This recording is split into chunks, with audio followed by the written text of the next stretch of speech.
Ladies and gentlemen, in the interests of possibly getting out of here early enough to go home and get something to eat, I suggest we take a seat and start this evening. For those of you that don't know me, my name is Garry McPherson. I'm a buyer's advocate and I'm one of the 5 people that you'll be listening to this evening. Our aims this evening is to shed a little bit of light on the changes in the property sector, the finance sector and the general market overall.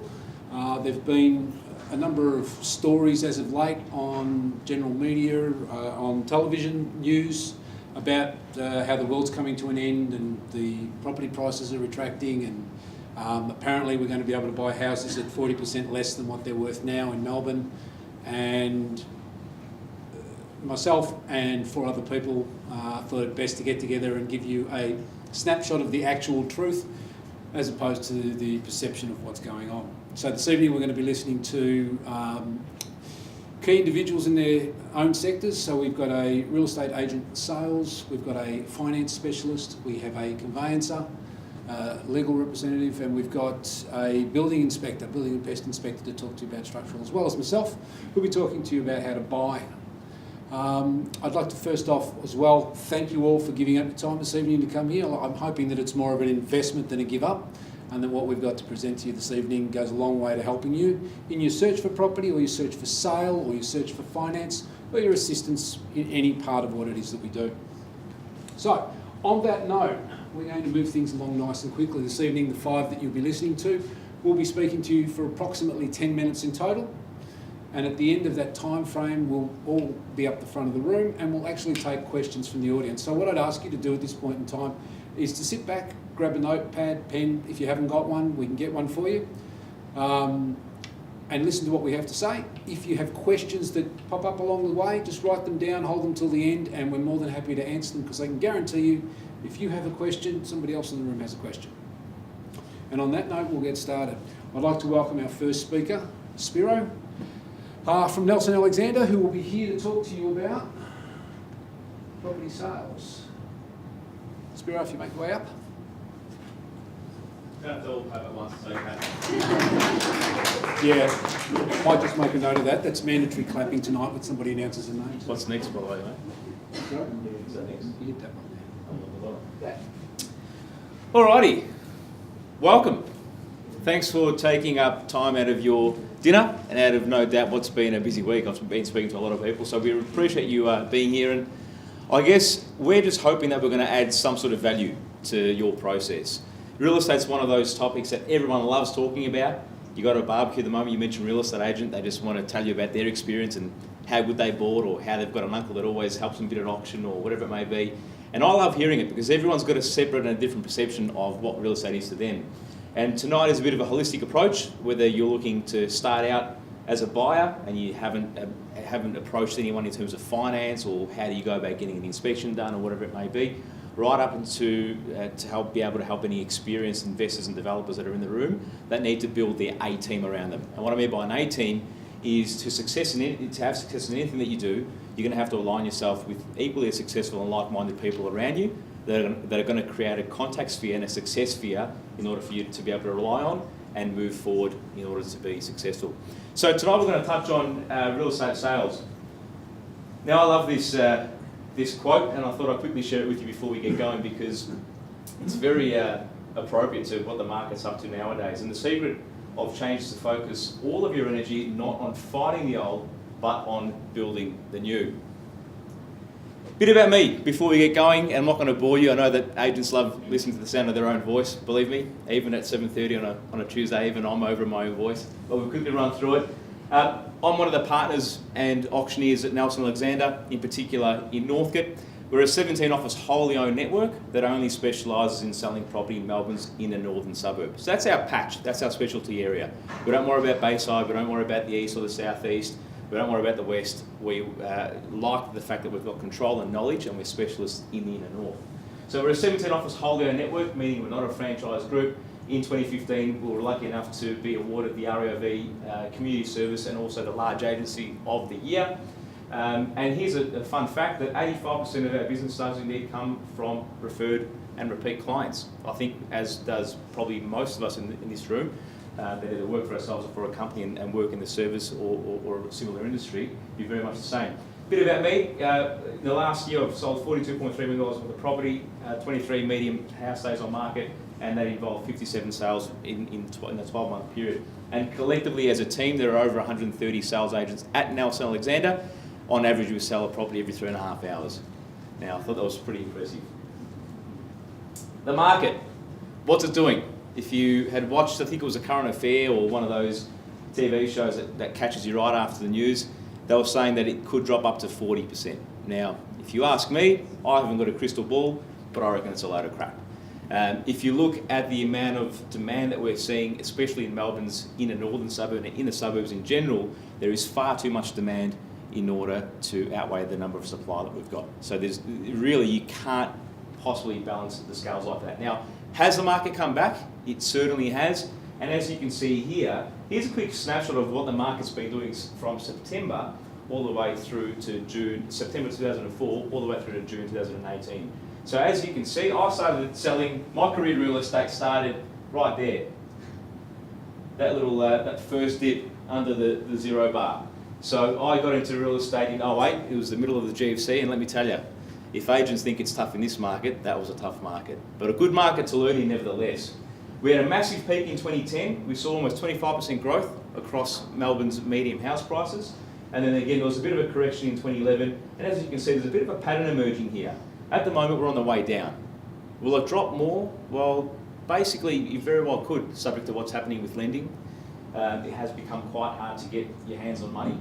So looking at that as a market snapshot, this says to me that there's opportunity in the market. And we've got to take the positives out of the current market.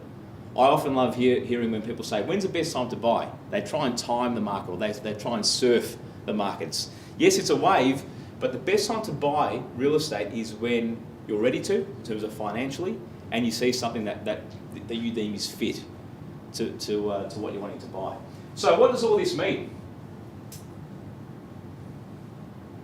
As you can see, auction clearance rates. If you've been following the news, or if you're subscribed to the REIV, they send out, or even REA and Domain, they send out weekly results. As you can see, in 2016, they're hovering up around the 80% mark. 8 out of 10 owners were happily selling on the day. 2 of them probably were selling a week or 2 later. Last year, we saw that decline to 68, 69% towards the end of last year. And as you can see from the start of this year to where we are now, it's really plummeted. We're in the high 50s, so you've got half of the owners that are going to market in this current market that are selling, and the other half that aren't going to be too happy. This is not last week's auction because it's grand final day, but we don't talk about grand final day, do we, Chris? No, or Bill, no. We've erased that from our memory, let me tell you.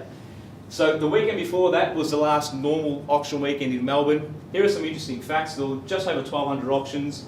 1,100 of them were actually reported, and out of those, 54% sold. The others didn't sell. There was quite a few that weren't reported. Chances are, if you're not reporting an auction, you haven't sold. So that medium is really probably closer to 50%. Now, what does that say to me? That says to me it's an awesome opportunity to be looking to buy, if that's what you want to do, especially if you're looking to upsize. And why is it a good time to upsize? I'll give you a couple of examples here. I've taken Northcote as a bit of an example, as a snapshot as to what's happening in that immediate marketplace. Northcote housing prices in the last quarter have dropped almost 8%. Okay? Funnily enough, the unit market, apartments and townhouses in the last quarter, has surprisingly gone up just over 4%. It may surprise a few of you, it certainly surprised me. Clearance rates are above average, and average days on market are about right, about 30 odd days to sell a property in Northcote. Give you an example. This double fronted home at the start of the year would have been worth $1 million. With a 7.8% quarterly price decline in this market, you're now buying it at $922,000. That's a reality, that's fact. We can't bury our heads in the sand and say, well, that's not happening. As agents, we love to, throw colour into things, but let's face the facts. It is definitely, the market has come back, particularly in Northcote, almost 8%. Now that screams to me, if you've been waiting for a little while to try and time to time a purchase in the market, now is definitely no doubt the time to do it. Funnily enough though, why has the apartment market gone up and the unit market gone up? As some of you may know, or you may not know, but as a first home buyer, any purchases up to and including $600,000, you're actually exempt of paying any stamp duty. And then between $600 to $750, it's actually skewed. So you pay part of the stamp duty. So what's happened is that $750,000 and below market has really been moving in leaps and bounds. And we're finding a lot of units, a lot of apartments are now becoming quite affordable, given that you're not actually paying your $20,000 or $30,000 up front in terms of stamp duty.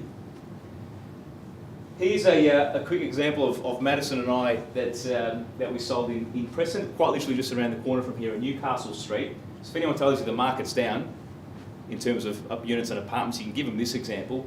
So this is 155 Newcastle Street, quite a typical unit. It was freestanding, didn't have any body corporate, which was a bonus, and it had its own garage. We estimated the value to be somewhere around 600,000, high 5 to 6, reserve was 600,000. We were gobsmacked, and we're still sort of almost giggling with the owner. The fact that we ended up having five people bidding for it at auction and sold for 750,000. Now notice the cut-off, that 750 mark, is when they're still eligible for some sort of a redemption in terms of the stamp duty. Out of the 5, 1 was an investor, the other 4 were first home buyers. So that $750,000 and below mark is absolutely pumping in terms of buyers in the marketplace. So if you've got a property that fits that criteria and you're hoping to take a leap to go to the next place, to upsize, whether you're looking to start a family or you've started a family, this is definitely the time to do it. Now here's an interesting question, and I love this. What makes a good agent? Because let's face it, most of us look the same, we dress the same, we all drive similar cars. So what actually is the difference between a good agent and a bad agent? This question is going to be critical, because if you are looking to upsize, yes, you want to buy well, but then you want to make sure that you're closing that gap when the time comes to sell. There's a good agent. Have a look at it. What I think makes a good agent? There's a couple of quick bullet points. No doubt trust is huge. There's been a lot of negativity in the media, and for good reason, because there are a lot of agents out there that still think it's okay to do wrong, especially around quoting and underquoting. So it's important to be able to work and communicate with an agent that you can actually trust. Good advice. The amount of times, not necessarily that I've talked a buyer out of selling or out of buying, but you've got to be able to give good advice that's going to be relevant to that particular client, not what's going to work towards your budget. Quite simply, we see a lot of agents that are giving advice that's good for them, not actually good for the client. So make sure if you're working with an agent, they've actually got your best interests at heart. Experience, we're finding a lot of agents are dropping off in this market, given that they've been, 6 or 12 months ago, you'd be standing at a front door, and any one of you in here, if you had a real estate license, you'd dress up in a suit, stand at a front door, and I can guarantee you would sell a property at auction by not doing much at all. Knowledge of the market is super important. Knowing how to sell a property, especially in a down market where you may have a property that's on a main road, they're challenging to sell. You may have a property that's next to a train line. Again, just like you're looking at the market and you've got to find a positive, you also have to find a positive out of every single sale and every single property that you're marketing. Track record is a great one, because agents love telling stories, let's face it. But you've got to also be able to test and back up the agent with what they've actually sold. Communication. Anyone that says real estate is a sales industry is completely wrong. And I'm sure a few of you will agree here. We're simply here to help a purchaser find a vendor and basically find the property that's going to unite them together. That's all we do. I can't force someone to buy a property, I can't force someone to sell a property, but I can be there and communicate on both ends and make sure that it's an easy enough transaction. Guys, selling real estate is actually easy. It's the agents that make it hard. That's the reality of it. So communication is huge. Strategies and procedures. The amount of times I hear at an auction, an owner say, well, it's now down to whatever happens on the day. Well, not really. It's down to what your agent's done over the last 5 weeks to ensure that what happens on the day is indeed going to get the outcome that the owner is desiring. Oh, we've gone a bit too far there. And a team of specialists. This is what I'm talking about here.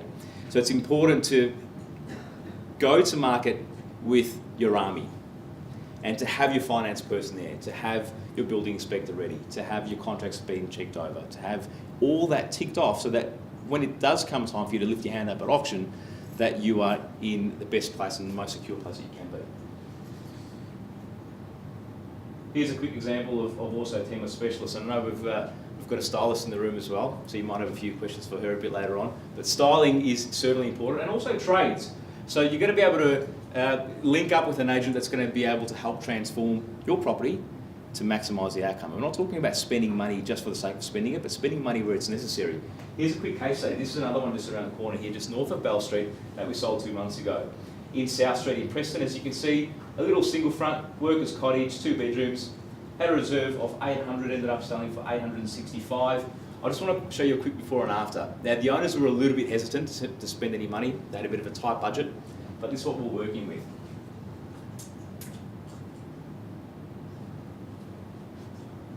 Okay, there we go, it was a white wall. Eventually they became white. That's the front lounge and the entry.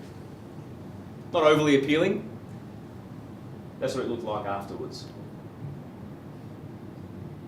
That's the dining. That's afterwards. So there's not much money that was spent here. There was a couple of grand on painting, some decluttering, a good clean, and there was about $2,400 worth of styling. So that $5,000 or $6,000 added a tremendous amount of value to the final process.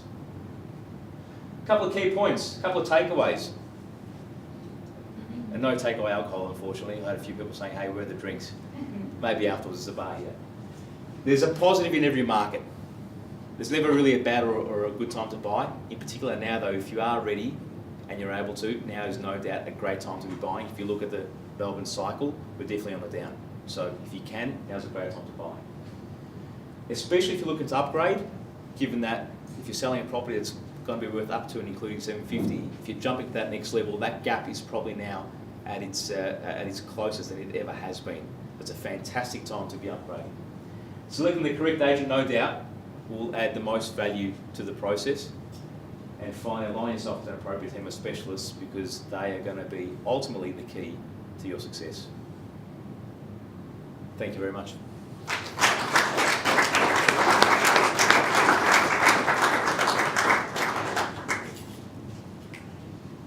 All right, good evening everybody. Andrew Fortelny, Yellow Brick Road Coburg. Now, similar to Spiro, my job is to marry buyers and lenders, and it's getting more and more that way. So I'm down in Coburg, just up near Moreland Road, 42 Sydney Road. So we do the home loans, financial advice, insurance, super and investments. So what do? I help my clients create wealth through property and making smart financial choices. So it's a bit of a blend between the two. Why go direct to a bank when you can have a choice of lender? So we deal with over 100 different lenders, and it's more important now than ever to have that choice. So if you go to a bank, they will give you 4 or 5 home loan options that they have. We have 400 or 500, and it's very much finding the right product for you. Looking at your circumstances, looking at bonuses, commissions, rental income. Different lenders look at all those differently. Some will take 100% of your commission and bonuses.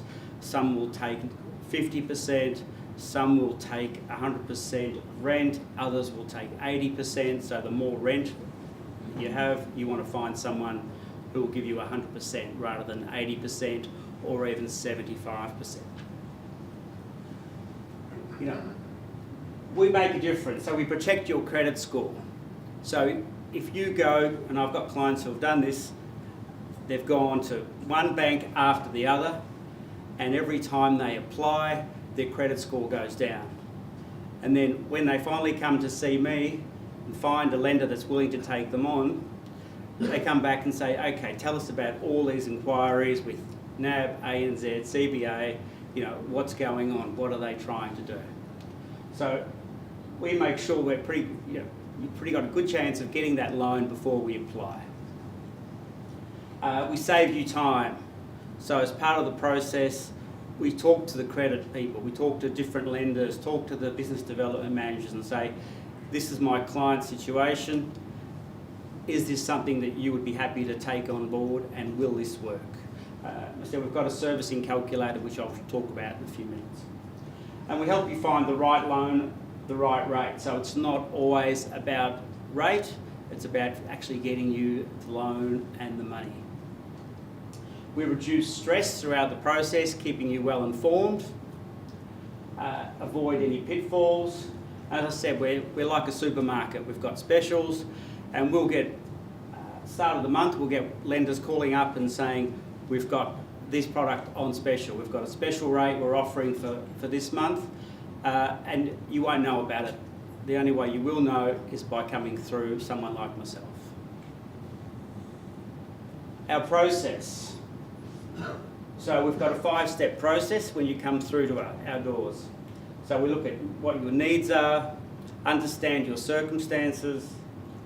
We sit down and go through a quick budget. So we've got a great budget planner, so if someone would like a copy of that, I'm happy to email that through to them and you can work through it yourself. That splits it up into 5-6 different categories, and we look at discretionary and non-discretionary. So it's a really important tool to understand what your budget is, what your needs are before you buy a place. We look at different options, so some people who really want multiple offset accounts, lenders do offer that. So that can be really good, but like everything, the more frills you have, the more you pay for it. So, you know, if someone wants just a cheap basic loan, no offset, we've got that. If someone wants a loan with 10 different offsets, we've got that as well. And then we apply. And different lenders will take different periods of time to actually get back to us. So one at the moment will take 5 days to actually grab the file, and some will take 2 days. So it's about understanding how quickly you need the approval and you know, how much time you've got. Things to avoid and where a broker helps. Define your needs and wants, the right product for your circumstances. We avoid fees and hidden costs, so ideally we like to work with lenders that have no annual fees. Unfortunately, this current environment, there's not too many of those left because they've put those up. But typically you're paying, you know, $2.99, $3.99 annual fees. There's still a couple around, but it's getting harder and harder. And we have, you know, having pre-approval for finance before an auction is extremely important, now more than ever. So you'll have some lenders, like CBA is a great one, where you can ring them up or go online and they'll say, yep, you're pre-approved. But if you look at the disclaimer, it's all about approved based on what you have told us. So it's really not worth the paper it's printed on.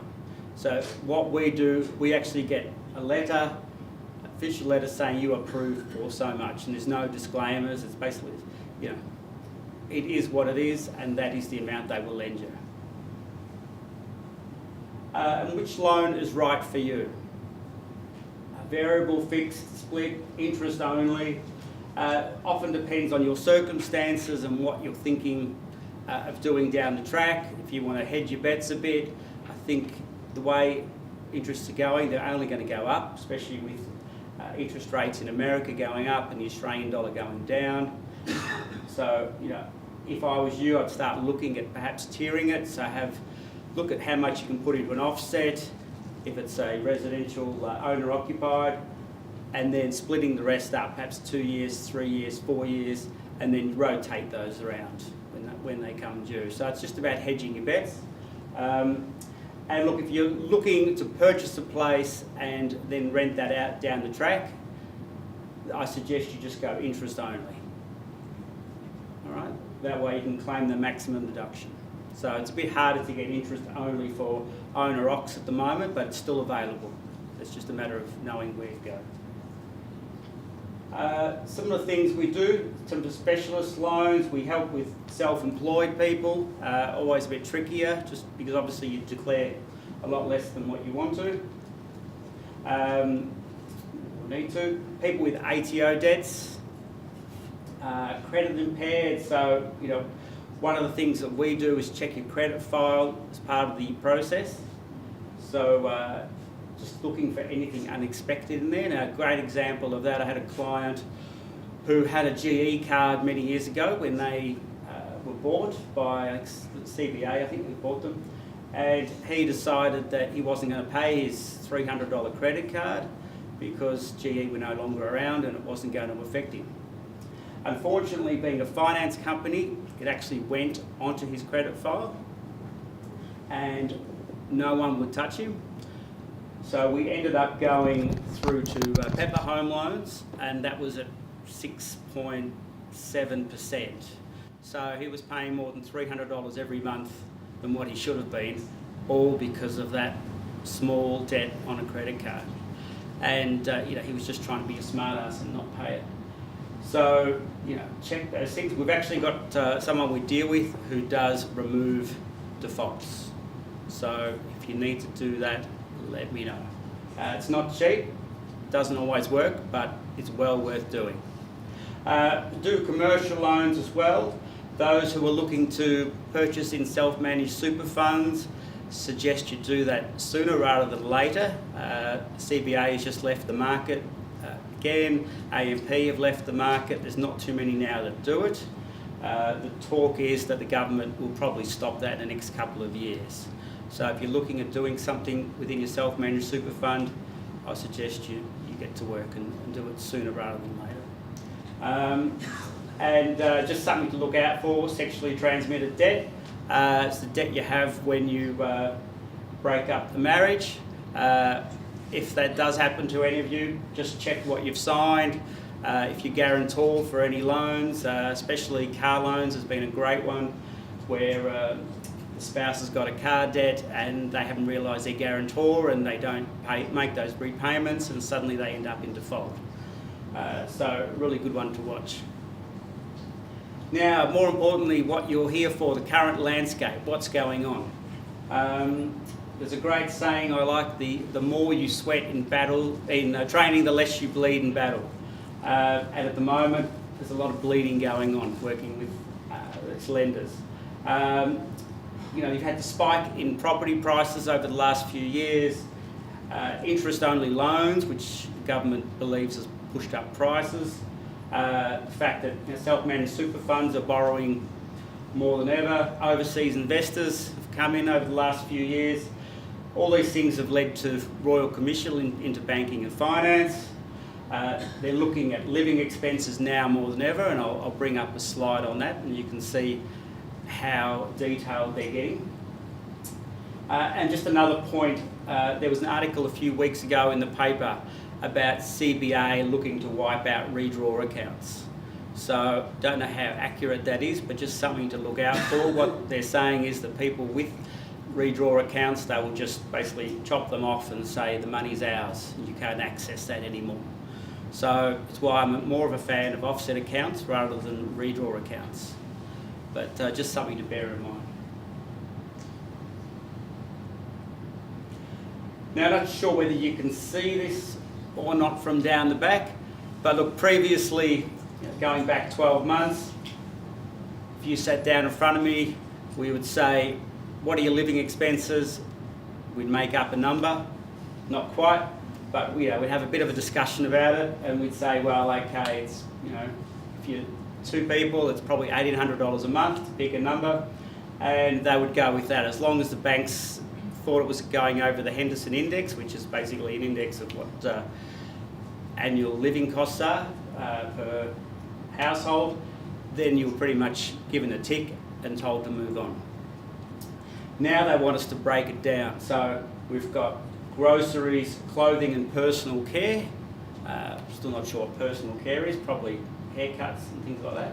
$90 haircuts, as one client was having. Mail, telephone, internet, pay TV, transport, so that's always a big one, cars, and then we look at whether you've got a car provided by work, which can then add that back to your income, recreation and entertainment, medical and health, utilities and rates.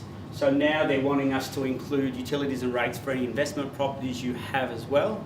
So previously we would include it in, if with your rent they would take 80%, and in that 80% or 20% that was taken away was utilities. Now we've got to include it in your living expenses. Insurances, excluding private health insurance, which has to go down separately. Any public education, HECS. So HECS is one that they looked at and usually didn't worry too much about it. Now they're wanting to know how much HECS debt you have and include that. And any childcare costs. And that is totally expensive, childcare. And in the bottom, child maintenance, ongoing rent. So if you're living at home, there's a $650 notional rent that they put in per month. So I just wanted to go through an example.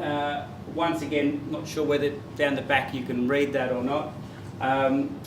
It's a scenario, couple with 2 children and 2 different lenders and what the maximum they will lend. So in this case, they will lend $640,000, and they've got a lease. So over here they've got a lease $30,000, so they take that into account per month. Look at credit card limits. So credit card limits is a big one. They take generally about 30% of what the credit limit is, some more. So if you've got $50,000 credit limit, they'll take 30% of that as you needing to service every year. So, one option is to reduce that, and you can always increase it later if you need to. But most of us have got credit card limits that we don't use. So the example here, this lender will lend $640,000 to this couple with 2 kids. The second lender will lend over $900,000. So this is for an investment property, so you've got income such as rent coming into it.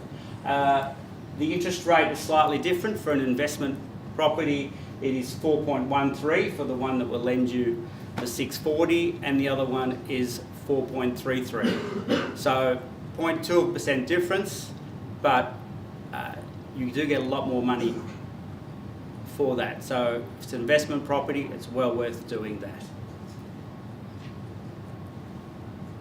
So in summary, if you want some more information, if you would like some of the slides that we've gone through, if you would like the budget planner that we have, just contact me. I'm happy to send that through to you.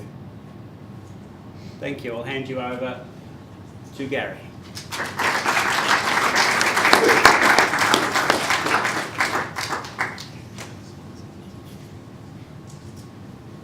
Thank you, Andrew. Okay, everybody stand up. Come on, stand up. Turn around. Turn back around.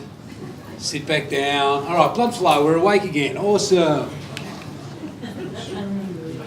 But better than having you snore, and I'm not going to have that. We're a lot more educated since we started. It's a wonderful thing, but now we're going to jump head forward and learn a little bit more. All right, from my side of things, hands up here, anybody who has ever heard of a buyer's advocate? Okay, hands up if you've used one. I know a couple of people in the room that I've actually worked with, and they're wonderful people. It's a general question that I get a lot of. What is a buyer's advocate? To put it very, very simply, I am a qualified real estate agent. So I had to go through all the real estate agency training that the selling agents do. My job is specifically to look after the buyers, not to look after the vendor's best interest. So I'm employed by a buyer to head out and make sure that they get the best deal. So you'll see a lot of my signs and a lot of my stuff says the right property in the right location for the right price, and that's pretty much the mantra of any buyer's advocate. So our job is to work for the buyer alone and not for the sellers. That's the second most common question I get asked. Why can't we just do it ourselves? The majority of people that go to market nowadays will go to market with the belief that real estate purchases are something that anybody can do. I have a very simple question for you. If real estate purchases are something that anybody can do and they don't need professional help with, why aren't real estate sales the same? And yet everybody uses a sales agent because they're experienced and we want to get the most money that we can and we only get to sell it once, which are all valid and fair reasons. But you really only get to buy it once, and you really only get to buy it at the best rate once, and you really only get to save money when you buy. So why wouldn't you use a professional in the same? Realistically, only 5% of people in Australia will use a buyer's advocate. If you head over to Europe or you head over to America, for example, model's entirely different. They use agents for sales and for purchases, and it's basically just getting professional representation when you're going to spend an absolute bucket load of money. So, what does the buyer's advocate bring to the transaction? On the basis that anybody can go to market and buy property, and that's basically what can happen. Why would you use a buyer's advocate? What would they bring to the situation?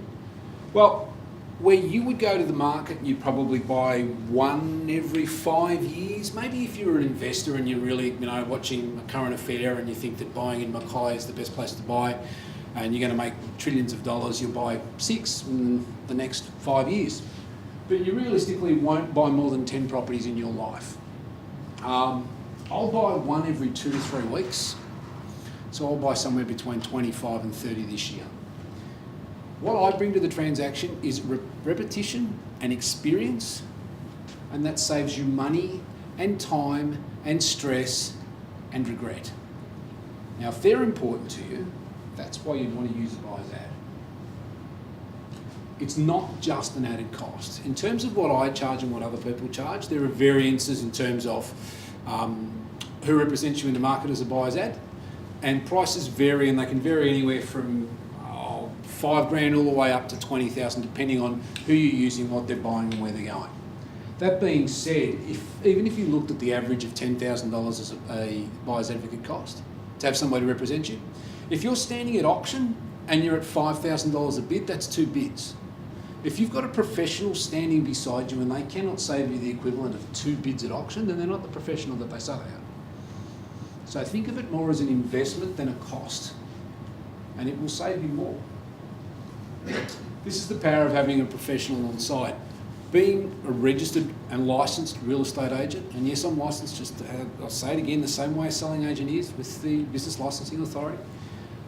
I had to do all the training, I have to know all the rules, I have to follow the same path that a selling agent will follow, except I'm doing it for a buyer. You need that sort of education, professionalism in your back pocket when you're buying, because let's face it, the cheapest place you're going to buy nowadays is about $600,000 or $700,000, and I don't know about you guys, but for me, that's a lot of money. So that's what a buyer's ad does.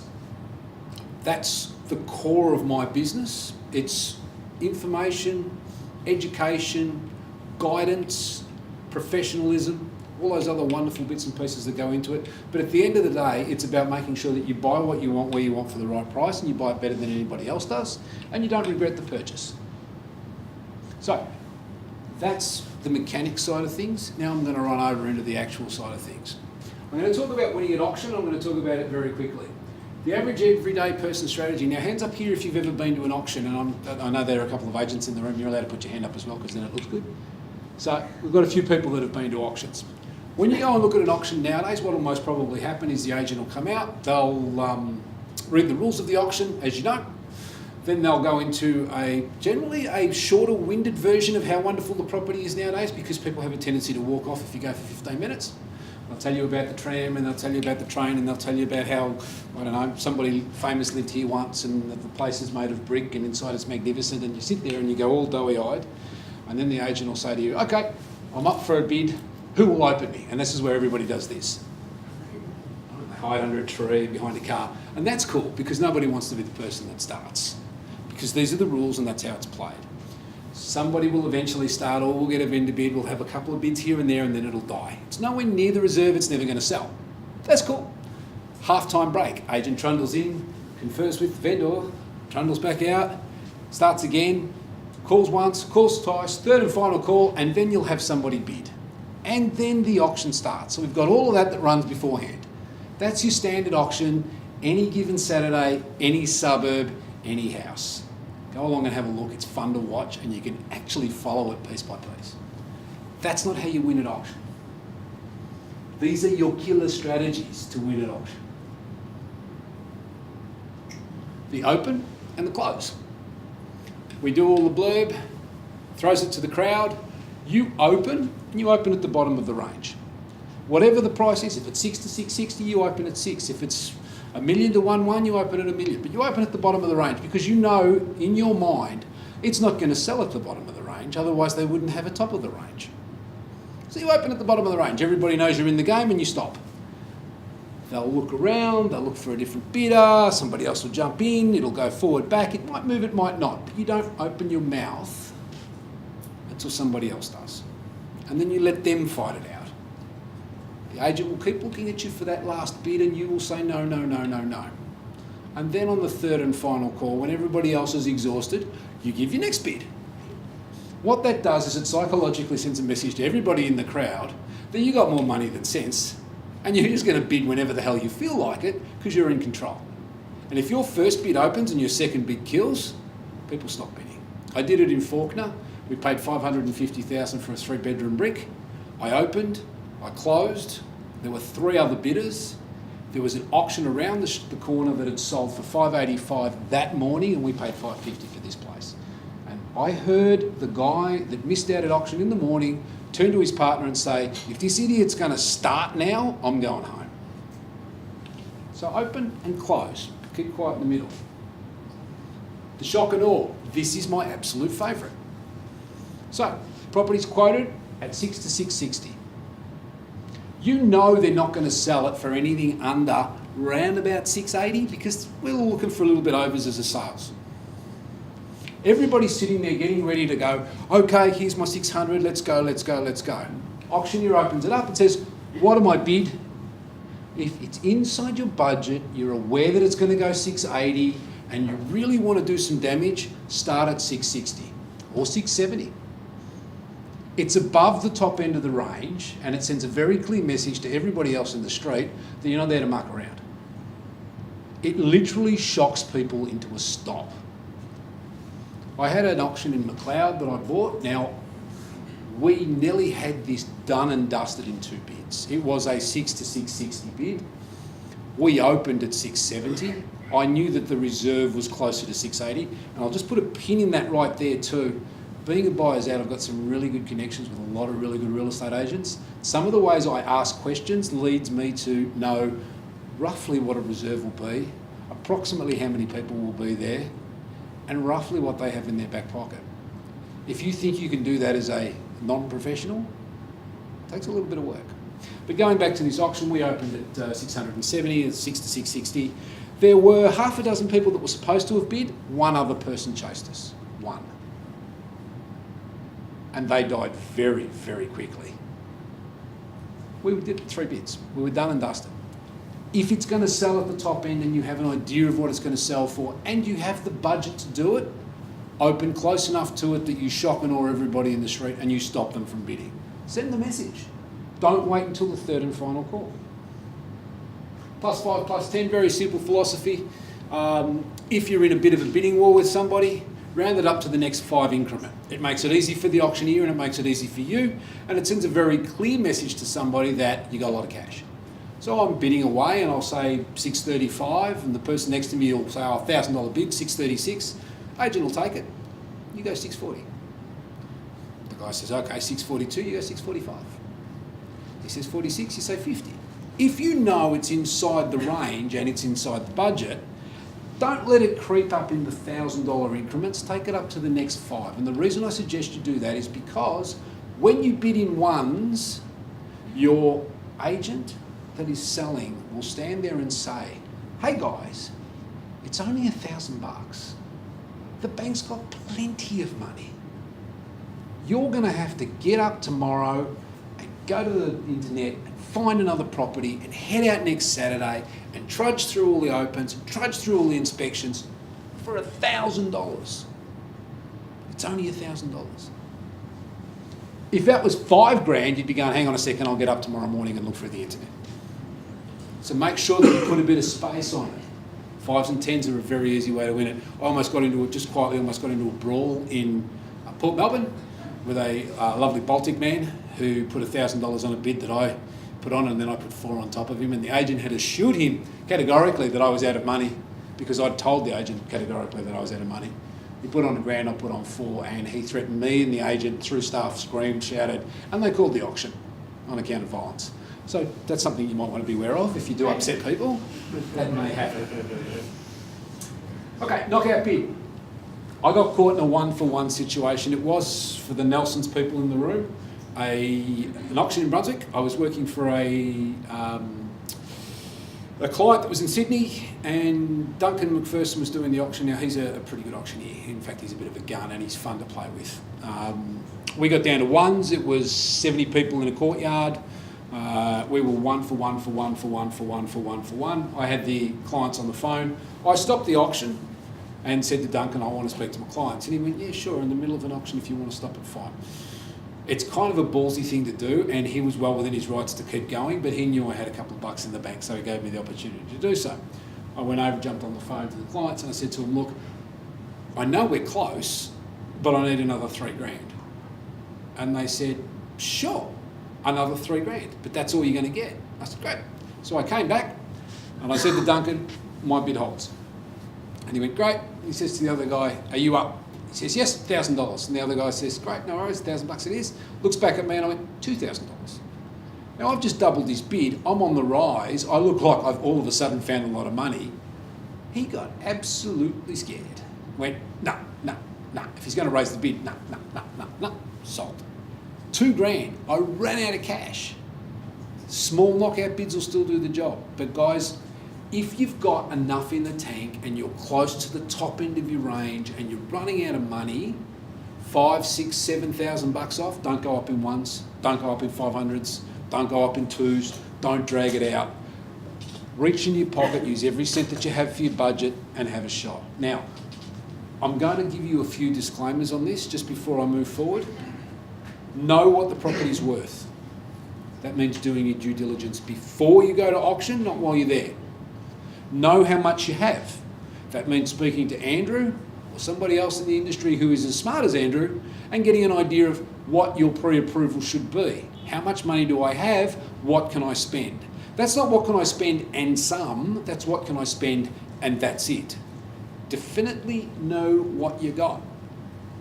Definitely know what it's worth and then build your plan around that.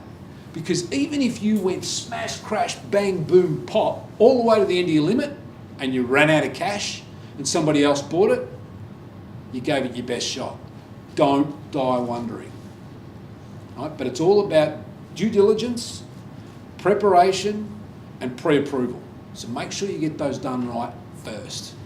But as you can see, your standard auction isn't a single strategy, and anybody that has spent some time around auctions and maybe does this every week, say somebody like me, might have a plan that can upset somebody else and save you a few $1,000 bucks. It's all about breaking the standard pattern. If you want to succeed at auction, if you want to buy at auction, you want to break other people's patterns.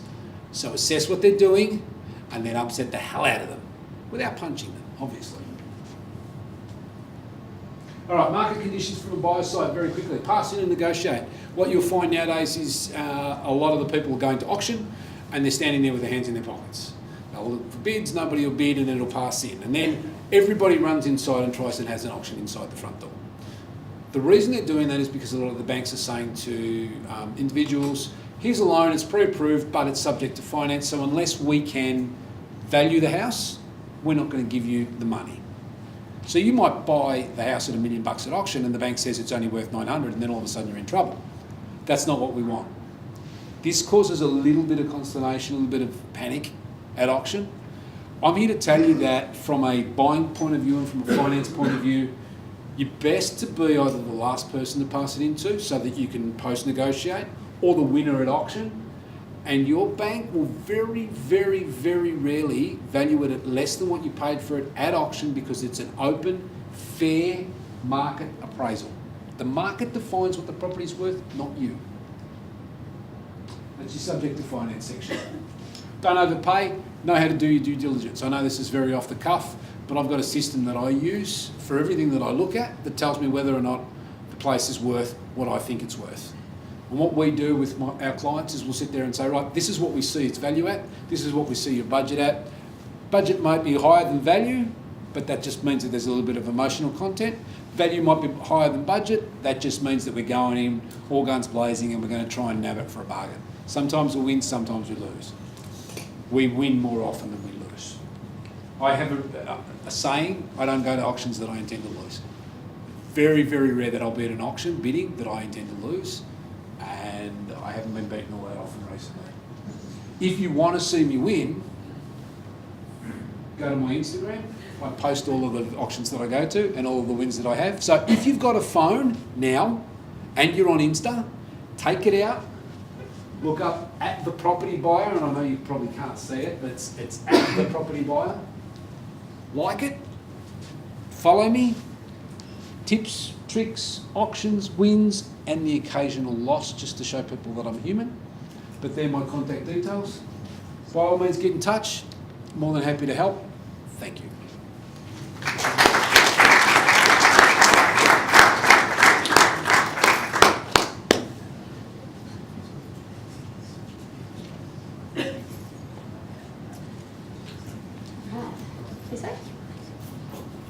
All right, good afternoon everybody, or night time now.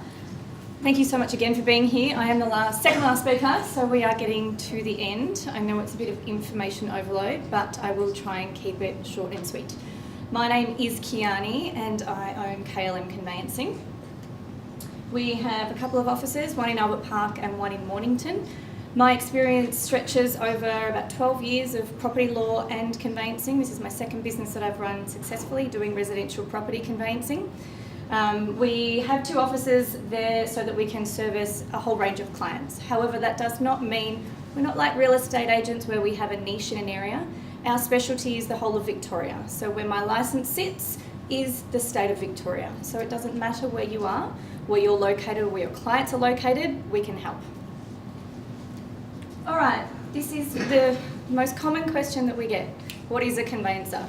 My friends think that I stand on a block of land with one of these looking things and measure land. They think I'm a surveyor. I said, no, I don't wear gumboots, I wear high heels. I'm a conveyancer, so we are an arm of property law.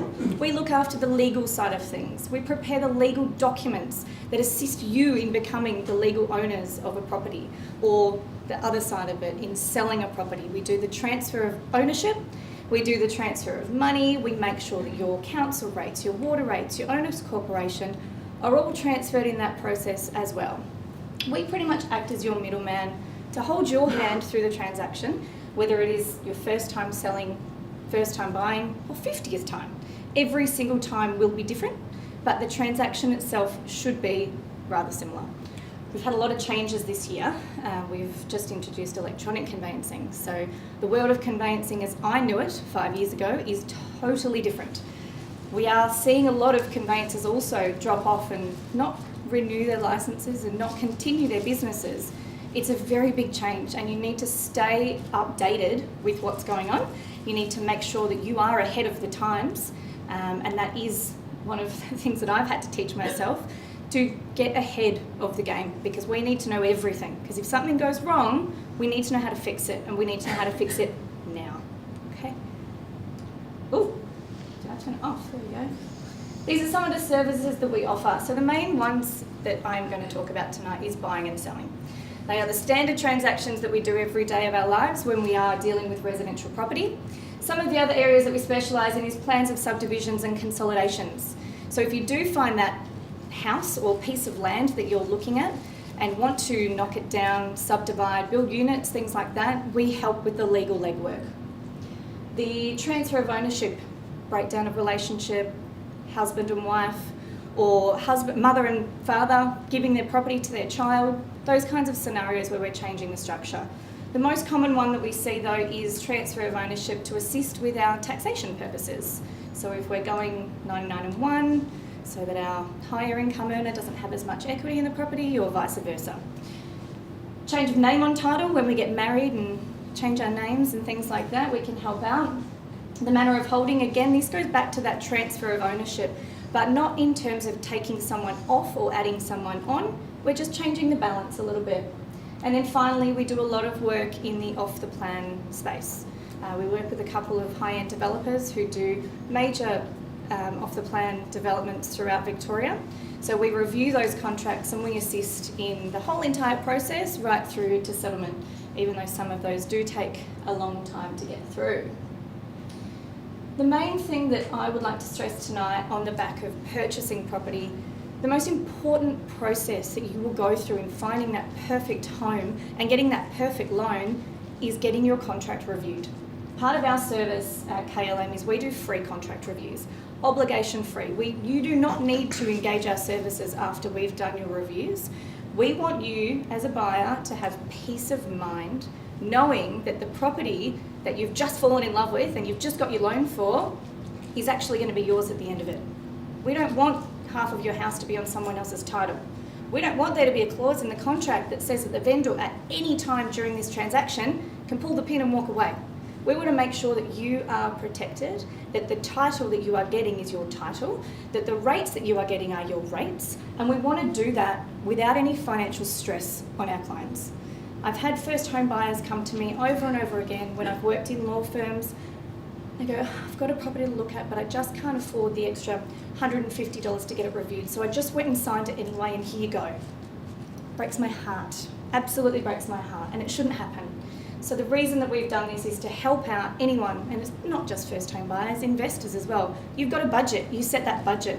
If you go and find 10 properties and none of them are right, and you've spent $2,000 on reviews and you're all of a sudden $2,000 under at auction, it's not fair. So part of our review process, we have a bit of a cycle. So we find the right property where we get Garry to help us out there. We get the contracts through email. Email is best. We don't need the originals these days. We're going paperless. So get rid of those thick hard copies of contracts and just send it through by email. We do a written review by email or a phone review, depending on how quickly you need it. If you tell me, Kiani, they want me to sign at 5 o'clock, can you do it now? I'll sit on the phone with you and run through it. Any amendments or inclusions, this is where we have that conversation. Why are you buying it? What are your circumstances? Can we make it subject to finance? Can we make it subject to building and pest inspection? And you go, oh, I really like that giant size mirror on the wall. Do you think it can stay? Let's try it. Let's put in those conditions in our contract and see what we can do. This is where it brings us into our negotiation phase. Everything is negotiable, absolutely everything. For the right price, you will get that beautiful mirror on the wall. Or if you're going to do a 30-day settlement, they might chuck it in for free. You never know what's going to happen. There's no harm in asking, and that's where we come in. There's special conditions and subject to. So that's our finance clause. We love finance clauses, especially now, as Andrew explained, lending's getting tough. We don't want you to sign something up that you may not be able to buy. So we want to make sure, and the new special conditions in the contract actually allow for all the time subject to finance, but they also allow for building and pest inspections. That is just as important as finance, because the council have recently just gone through all of their Google Earth images and are now picking up on illegal structures. So we want to make sure that your dwelling is sound, there are no defects, you're not riddled with termites, and that the garage on the back, which is turned into a granny flat, is actually allowed to be there. And then the final part is our executed contract.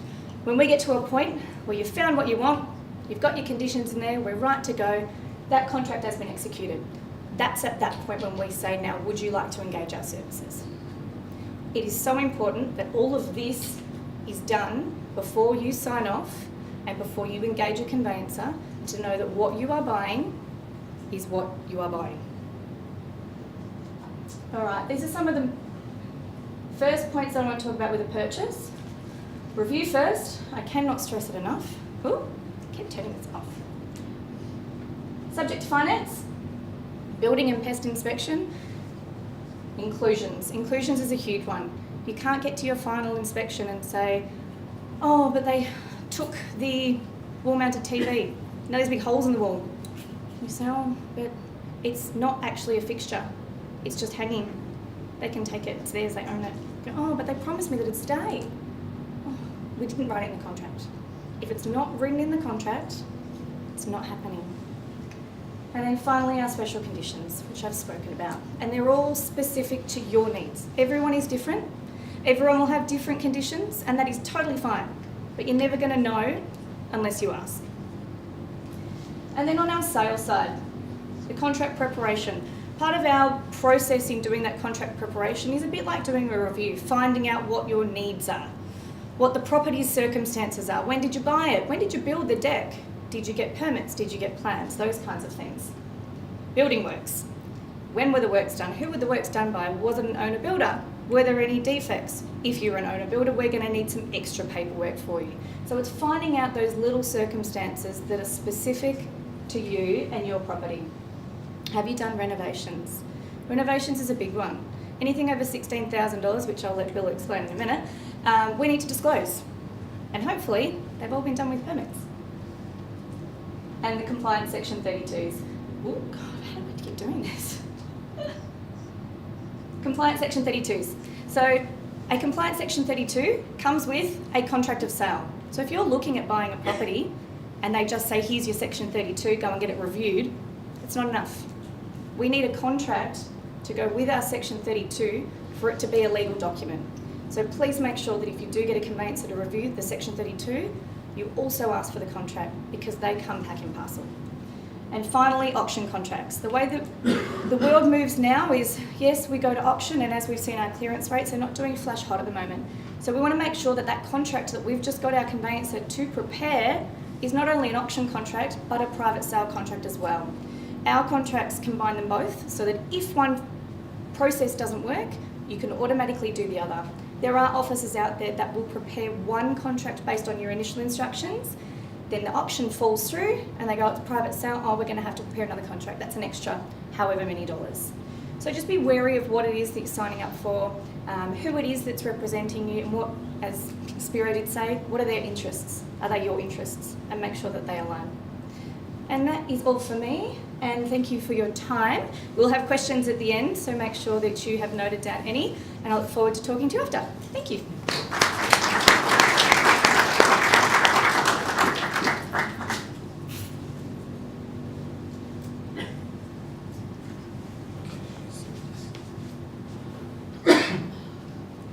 Alright, good evening everybody. I'm Bill Pastou from Jim's Building Inspections, and I provide a range of services for people looking to purchase properties throughout Melbourne and regional Victoria.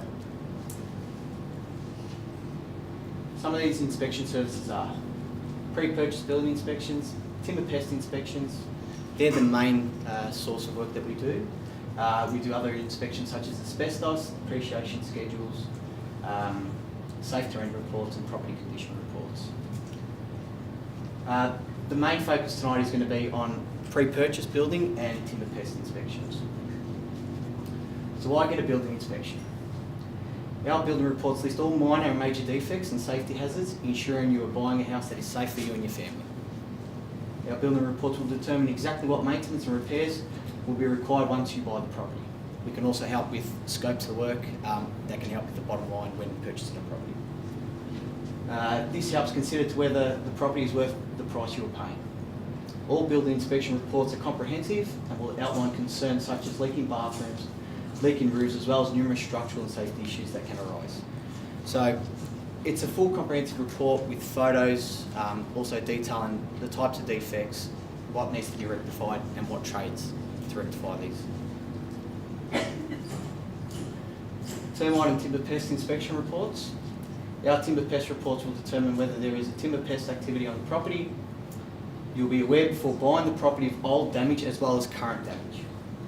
Our timber pest reports will explain just how to keep your house safe from termites with technology such as thermal imaging. We also use moisture meters and also check all the timber. So we'll tap around the property, check if there's any hollow points in the property and so forth. These are also a comprehensive report and will be separate to your building inspection report. So it'll be a similar report except one will be timber pest and the other one will be building. Now, I thought the easiest way to explain the importance of a building inspection would be to compare two properties. I inspected both properties. Both are found to have minor and major defects and some safety issues. The only difference was the timing of the inspection. So in the purchase range, one was a pre-purchase and one was later on in the purchase process. So this is the first property I inspected, which was in Clifton Hill, not too long ago. As you can see, it's an old property, hasn't been renovated for years. We went through and found unlevel flooring throughout the whole property, so it needed to be re-stumped. Major crack into walls due to movement of the flooring, so obviously major structural movement was found. And we also found evidence of wood rot and damp, so it had a rising damp issue as well. So I got inside the roof, hadn't been touched for years. The structure was old, it was tired, and as you can see, there was roofing and flashing. It still had the original roof. I went to get on the roof to inspect the property and almost fell through. That's how bad it was.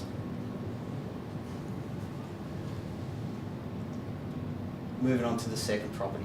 So this was a property that was bought in Blackburn not too long ago as well. And as you can see, this too had safety issues. So this had mould and rising damp throughout the property. So the double story, had a rumpus room down the bottom. Went down and had to wear a mask when inspecting the property. You couldn't walk down there, it was full of mould.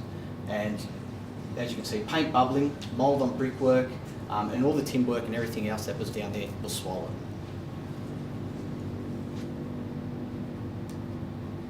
I then inspected the subfloor, was checking for moisture and found a bit more. So damage was found to the stumps. All water had undermined all the stumping in this area. So it needed to be re-stumped. It needed mould remediation. It needed all major and minor defects that were found. So there was tired kitchen, bathroom, so forth.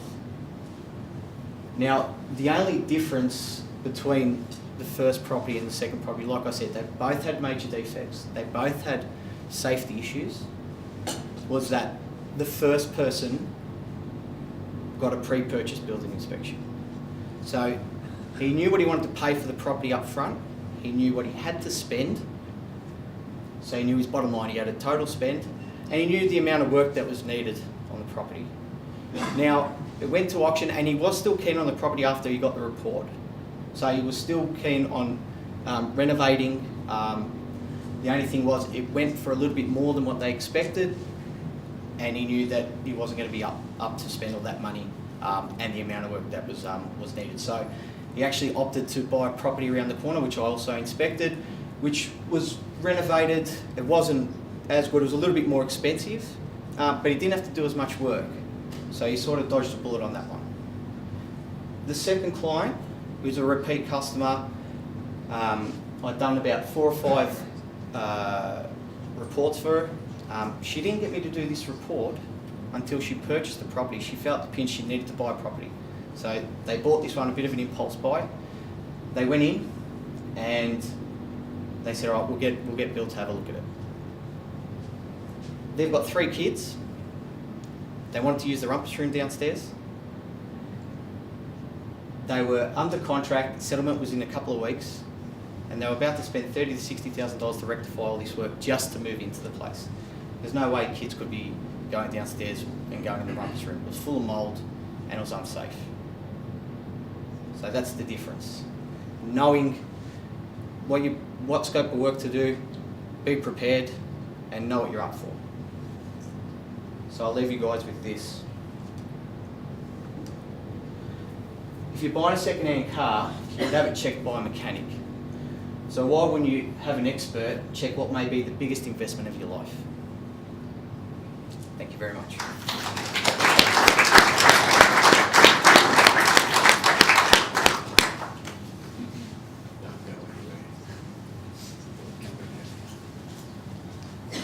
Cool. Okay, guys, a lot of information, obviously, from some pretty smart people. This point in time, I'd like to ask everybody to come back up. So if Spiro and Kiani and Andrew could come up to the front. I'm going to hover my way through the crowd. You've got the mic on you? Yep. Okay, so if you want to just pass the mic around when talking to people. We'll leave that running. I might just turn this off. Perfect. Right, it's the informal part of the evening. As I said, there's a lot of information. We've probably confused and bamboozled a few people. There's probably other people here that just got a whole lot and went, you know, where they were cool.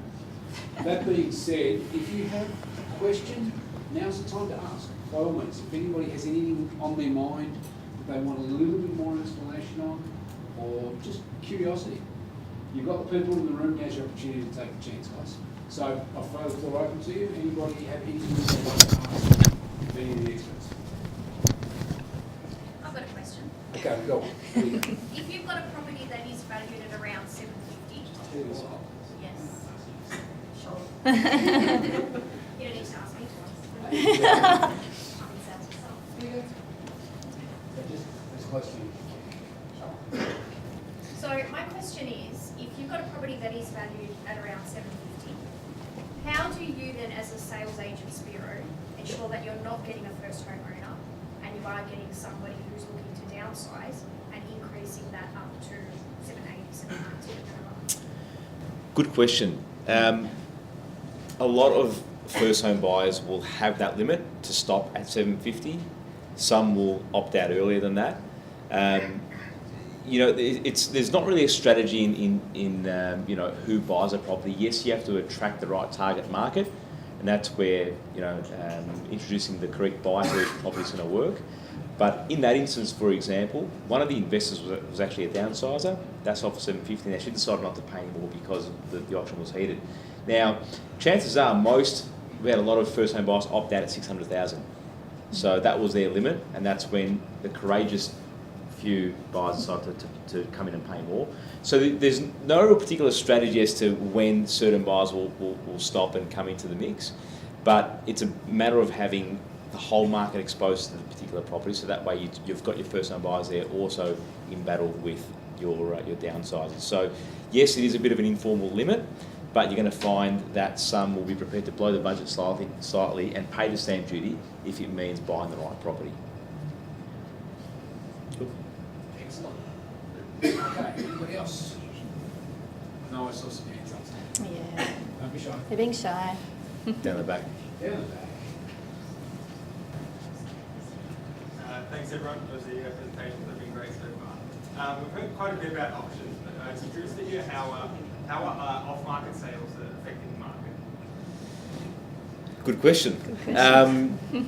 Off-market sales. Now, for those that don't know what an off-market sale is, it's changed the way we as sales agents do business. It's when, for example, Andrew may come to me and he's wanting to sell his home. He doesn't necessarily want to go down the path of an actual campaign or an auction. Then what he'll do is he'll list his property with me off-market, meaning there's no board out the front, it's not advertised online. We basically go to our database of buyers and then we're able to basically contact buyers that we know, and advocates of course, that we know will have clients for it. Well, in fact, an example is, well, 6 or 12 months ago, I had listed a property off market in Pastou, and along with other buyers that we had contacted, Garry was one of them, and he was successful in buying that property. So I guess you know, the difference is that a lot more people are deciding to sell off market versus going down the path of an auction. A lot of people are actually trialling it for a couple of weeks, getting some market feedback before they then launch into a campaign. So it's a great way to get a feel for what the market's doing. Best case scenario is you sell if you get offered enough. Worst case is if you've gained enough market intel to then be able to set up a correct campaign and make sure it's priced right. So you're dipping your toe in the water by selling off market. And plus, there are no costs because you're not paying any advertising. And if we don't sell it as agents, then we don't get paid. So it's pretty risk-free. But good question. Excellent question. I'll just chime in very quickly. There's two types of off-market properties that you'll see come to buyers. There's ones that are just absolute pearls and literally don't need the advertising. They'll just sell. When I see those properties, unless I've got a client that's specifically chasing that ideal property, it's not something they need to get in the mix for because it will sell it over the odds. Then there are the other ones, such as the one that Spiro was talking to about Pascal, that come to us that are this place wasn't dressed nicely. It needed a little bit of work. In fact, it needed a lot of work. But in terms of its land value, it was worth a mint. People walked in and walked out because it was ugly. We walked in and we bought it because it wasn't. And in the space of just under 2 years, this thing's come back at 200 grand over the odds. So it's worth having to look at something off market, irrespective of whether somebody thinks it's ugly or not. Correct. So on that, more questions, please. Okay.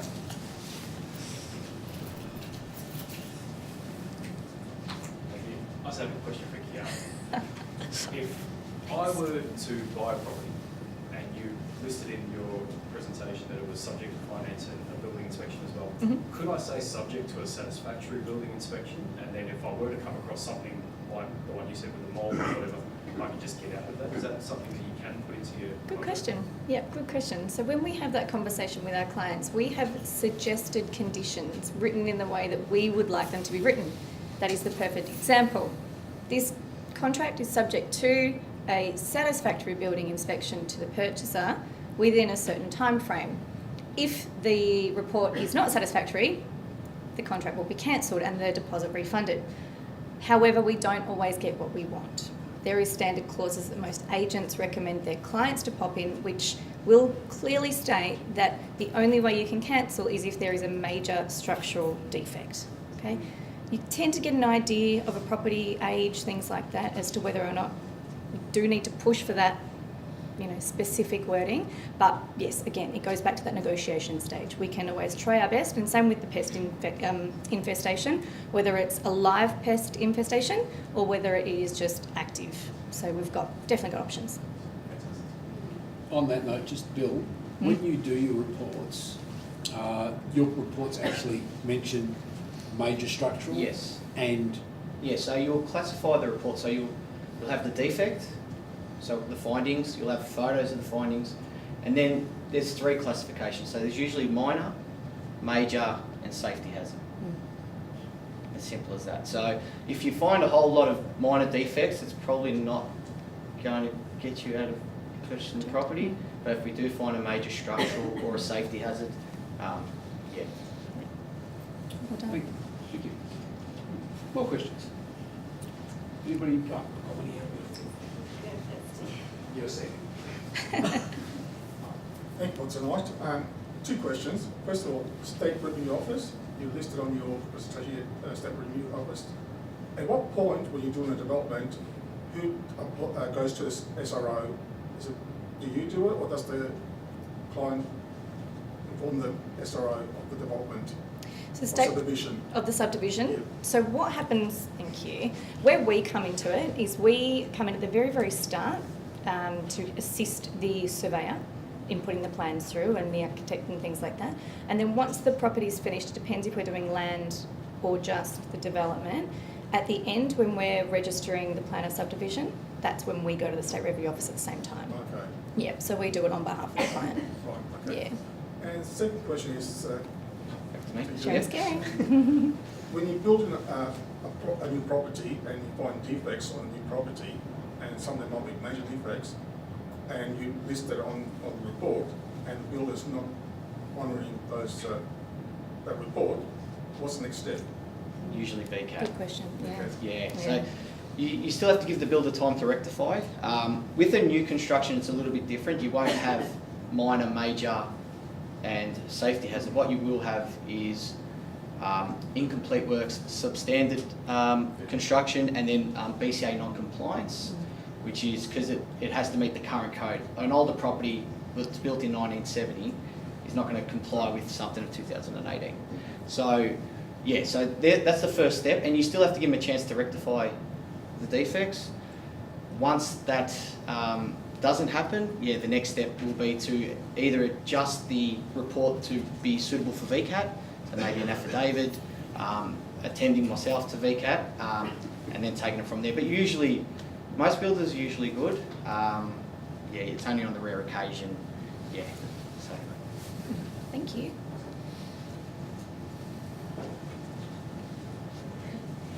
Question for Kiani. You mentioned before that you've got now clients that the councils are putting up on legal structures. Just just wondering who you're referring your clients to navigate through that minefield when they find out it's an illegal shed or a swimming pool or etc.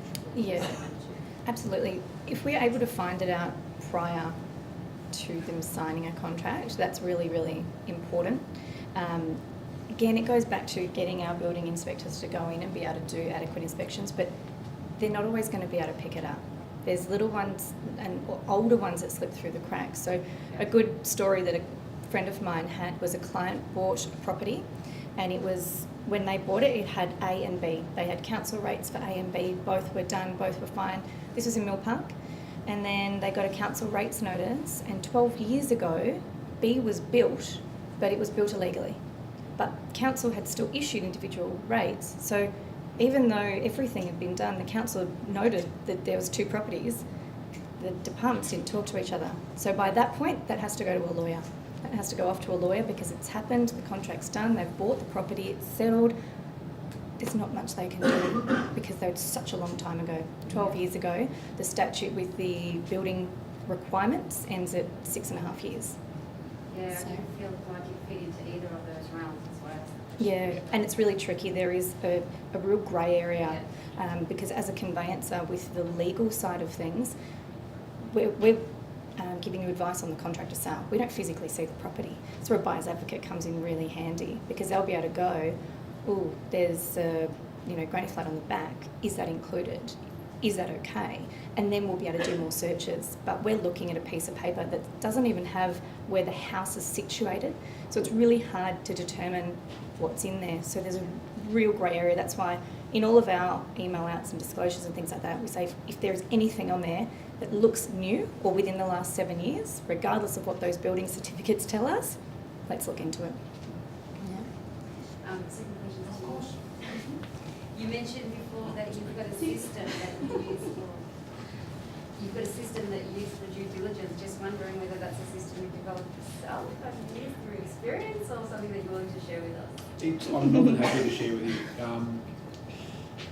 The system that I use runs a number of different pieces of analysis. I've got a lot of the data that the real estate agents will use. So there's CoreLogic or PDOL, which are the 2 main sources of real estate data.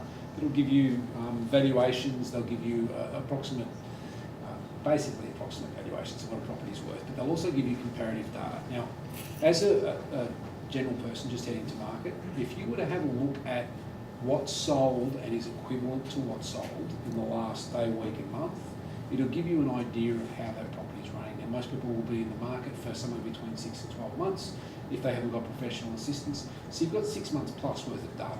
And the easiest way to do that is to head off to the REIV sales results from the weekend, bring up your suburb, have a look at what's sold, then go to the listings. In those listings, they'll show you how big the house is, how many bedrooms it is, how big the block of land is, and what the condition is. So when you're looking to buy a house, the easiest way to determine what's right for you is 4 major parameters. There's size, there's condition, there's price, and there's location. All 4 of those are interchangeable, but you can't have them all. But you use those as the basis for your analysis. So what I do is I go to the ROV sales from the weekend. I'll have a look in Mill Park. There'll be 5 houses that sold that were 3-bedroom homes. There'll be 600, 630, 620, 630, 600. I'll do an average square metre land. So I'll divide the cost into the land size, give me a cost per square metre of land, and then I'll average it across all 5 properties. I'll have a look at the condition. If they're all comparable, then I can look at the next house and say, based on that amount of land, based on that amount of bedrooms, that's roughly what it's worth. Then I'll have a look at what its rental yield is, compare the percentage back to what the area should be, as well as going to PDOL and RP. So it's a little bit in depth, and it takes more than about 2 minutes to do. But all the data, 90% of the data is available for you, and it's all recent sales stuff. I might just say this as well, it's really, really good to do that so that when you stand at auction and you're bidding or you're going private sale and you're dropping $650 on something that everybody else says is only worth $630, and I say that because everybody believes they're going to get a bargain and nobody does. You can confidently say at $650, I've got 5 pieces of comparable data that say it's worth $650, and my bank will agree with me. And that's what you want to do with your due diligence. That's where the basis of it is. It's all in pre-sales.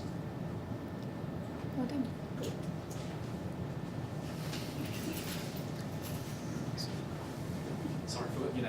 Andrew? I have a question for you. You mentioned interest-only loans. Yes? I'm not an accountant, so I don't know this, but I think the old rule, something about you could do like 5 years at a time, 5 years at a time. Is it still Yeah. like that now with the Still that, restrictions? yeah. Oh, fantastic. Thank you very much. Do you want to just very quickly Elaborate. elaborate on with the transition from when they made the rule changes? What's going to happen in the next 4 to 5 years? In terms of, Well, people that have interest-only loans Yeah. are going to roll out of interest-only loan into principal and interest, and what's that going to do to their repayments? well, it's going to increase their repayments massively for some people. But look, there's still lenders that are doing interest only, so I think it's just a matter of if you've got that situation, looking around now and trying to find someone that does. So it's just the major banks that have been hit really hard. So there's plenty of second tier and third tier lenders around that will still do interest only. Excellent. Great. Who else? What else? Yeah, by the way, let me run over here. And keep the questions all over the room because my cardio hasn't been done. I don't know who this is for, but I believe it'd be for Andrew. If I was to have the money to buy a house outright, should I or should I go with a loan? Yeah, that's an Andrew question. Well, And it's a good owner occupied or How much you got to investment? spend? I just won the lotto. Yeah, excellent. There you go. We'll do some financial planning for you as well. Yeah. But owner occupied or investment? And be unoccupied, first house. I would look at using some of it to buy an investment property if you could, and taking advantage of negative gearing while it's still going. So there's lots of talk about getting rid of negative gearing. Who knows what will happen at next election. They may limit it just to new premises, but I would definitely try to increase your wealth and get an investment property. So a lot of my clients, especially young ladies now who have been out working for 4 or 5 years, of actually saving up a deposit and buying an investment property while they're living at home still. And that's their security, so when they go into a relationship with their partner, they've got something to fall back on, rather than the old days where they had nothing and got out of a relationship and ended up with nothing.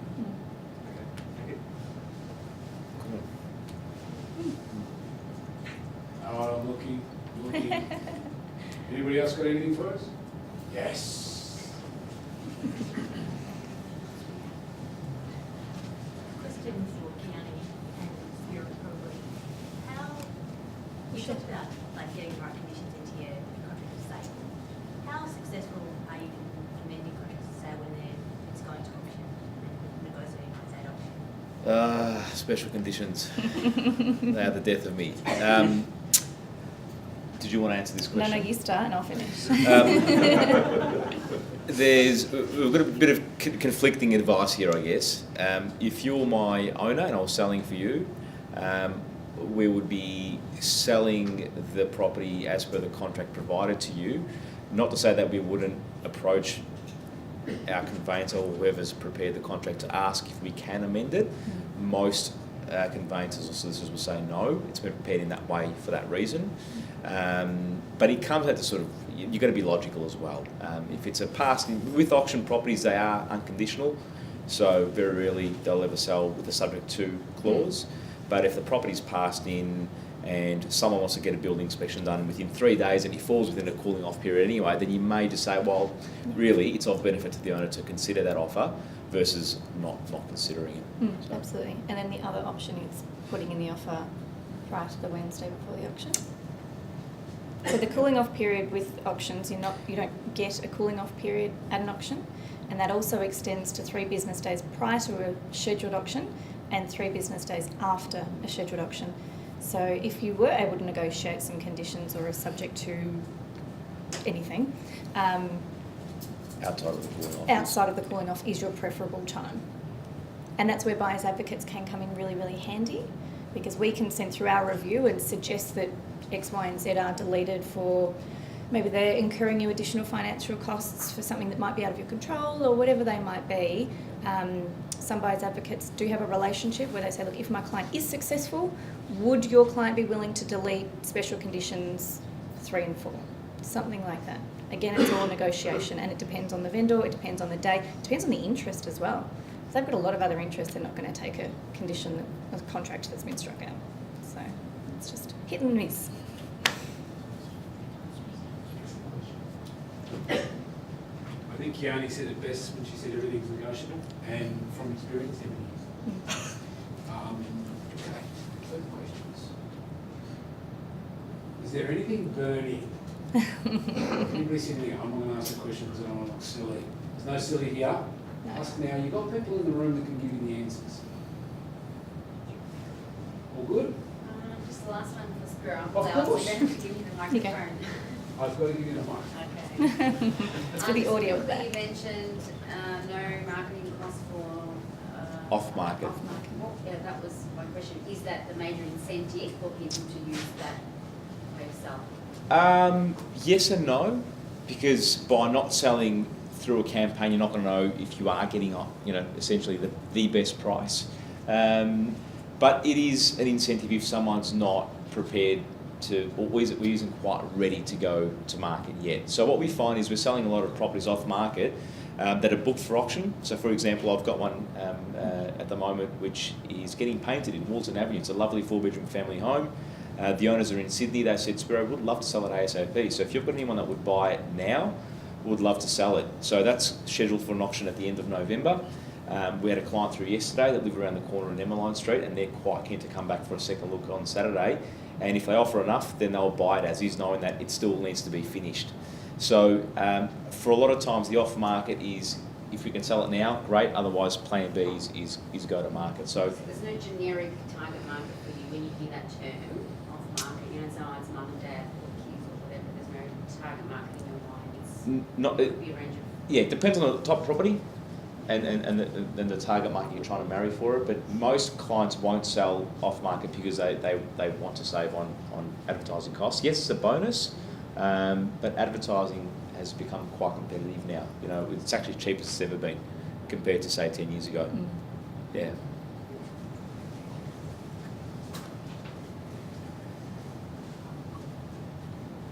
Any other questions? One at the back there, Garry. There you go. Go on back. Jack's coming on. Yeah. Andrew. Yes. So is the most common settlement term still looking at 60 days? And if it was a 30-day term for settlement, is that going to cause issues with the way the finance is running at the moment? Well, look, the quickest I've done is about 10 days in terms of settlements. We really have to push it through. It just depends on how complex the client's finances are and how, I guess if they've got their shit together. So if tax returns are done, put it nicely. I've got clients who haven't done tax returns for a couple of years and they want finance and want to buy something next week.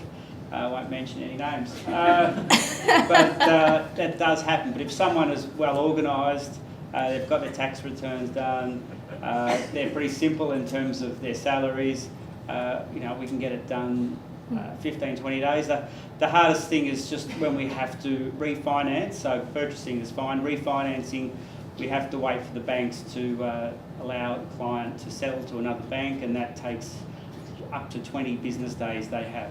So, but if it's someone's purchasing, then it's easy enough to do. Does that answer your question? Good question. Good question. And for those listening in, that's a technical term. Yeah. Having Yes. one Shit together. Sorry, on the conveyancing side of things, with the short-term settlements, how are you finding people being reasonable about finance extensions and things like that, or people getting tight? Yeah, look, about 6 months ago, you wouldn't see many approvals for finance extensions just because we were starting to kind of come into the tough lending, but now they're quite flexible, which is great. Again, it's circumstantial based. It depends on the vendor's circumstances, the solicitor's circumstances, all those kinds of things, but we are seeing that people are being really flexible, which is nice. It's compassion. It's lovely. Can I just jump in on that one? I've never had an extension knockback. I've been doing this for 12 years. I've been buying real estate.